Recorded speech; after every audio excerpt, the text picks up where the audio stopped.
All right, I promised you at the top of the episode that I was going to tell you a little bit about 401ks. And we've gotten lots of feedback on the podcast that we get into the weeds a little bit too much. So I'm trying to do a little more basic kind of stuff because I feel like there's a lot of podcast listeners who are either new or for whatever reason don't have those basics down. So let's talk about 401ks. A 401k is named that because it comes from section 401k of the Internal Revenue Code. That's what outlines the ability to have this employer-provided retirement plan. And a 401k is essentially a tax-protected plan. Your money grows faster inside a retirement account like a 401k than it grows outside the retirement account. Because every year, an investment outside a retirement account puts out interest, puts out dividends. You got to pay taxes on those. And so there's a drag on that, a tax drag on that money as it grows. If you buy or sell an investment, you got to pay capital gains if you have a gain on it, right? And that's, again, more of a tax drag, so it grows slower. Inside a 401k or other retirement plan, it grows tax protected, right? So buying and selling, there's no tax consequences. The dividends that come out or the interest that comes out every year, you don't have to pay any taxes on those. And so it's in this tax protected shell. And of course, there are tax deferred accounts and there are tax free accounts. With the tax-deferred account, you get a tax break up front. It grows tax-protected. When it comes out, you pay ordinary income tax rates on it, often at a lower tax bracket than when you put the money in. With the tax-free account, you're putting in money that you've already paid taxes on. It grows in a tax-protected way. When it comes out in retirement, that's tax-free. And so 401k is just one type of these retirement plans. Originally, they were all tax-deferred, or these traditional 401ks. So you got the tax break up front. You paid taxes when you pulled money out in retirement. In more recent years, the last decade and a half or so, you are seeing Roth 401ks, which are like a Roth IRA or other tax-free account. You put in after-tax money, it grows in a tax-protected way, and eventually comes out tax-free. Okay? The other great thing besides these tax benefits in these accounts is they are asset protected. A 401k is an ERISA account, ERISA, right? Which is basically this federal legislation that encourages people to save for retirement. One of the ways it encourages it is if you have to declare bankruptcy, because heaven forbid, you have an above policy limits judgment that's not reduced on appeal, and you have to declare bankruptcy because somebody has a $20 million judgment against you. You get to keep your 401k in every state. Okay, this one isn't even state specific. This is federal protection. So you get to keep that. And so it's asset protected and tax protected. That's pretty awesome. Aside from the fact that you feel like it's retirement money, so you're less likely to raid it for a boat or a vacation or something like that. You know, people don't view a 401k as their emergency fund, and so they, tend to leave it for retirement.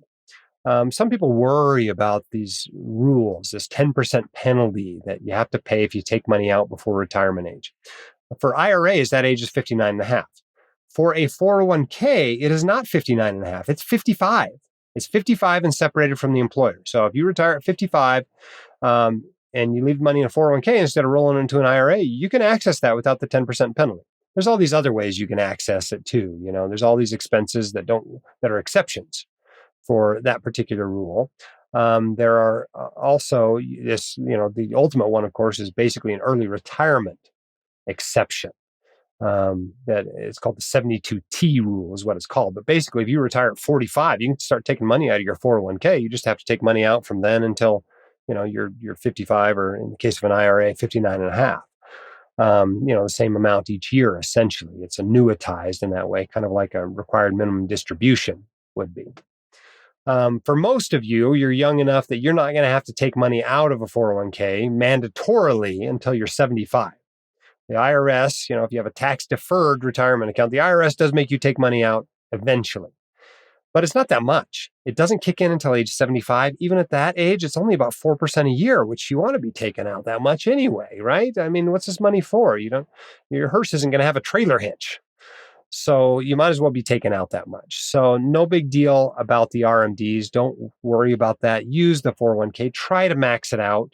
Okay, if you're under 50, you can put an employee contribution of $22,500 in that account every year. If you are 50 plus, the employee contribution is $30,000 $100,000 a year that you can put into a 401k. That's a separate limit from your IRA limit, which is $6,500 or $7,500 if you're 50 plus.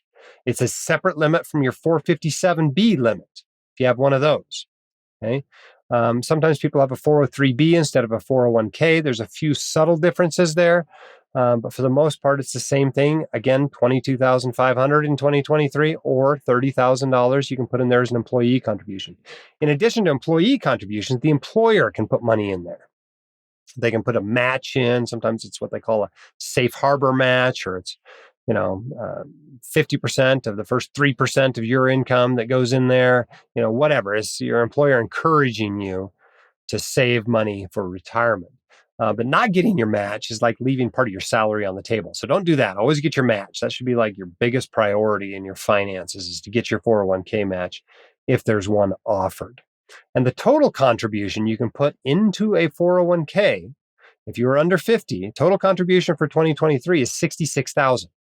And that's composed of your employee contributions as well as any employer contributions. So a lot of us that are in partnerships or whatever, we can make our own employer contributions, these profit sharing contributions.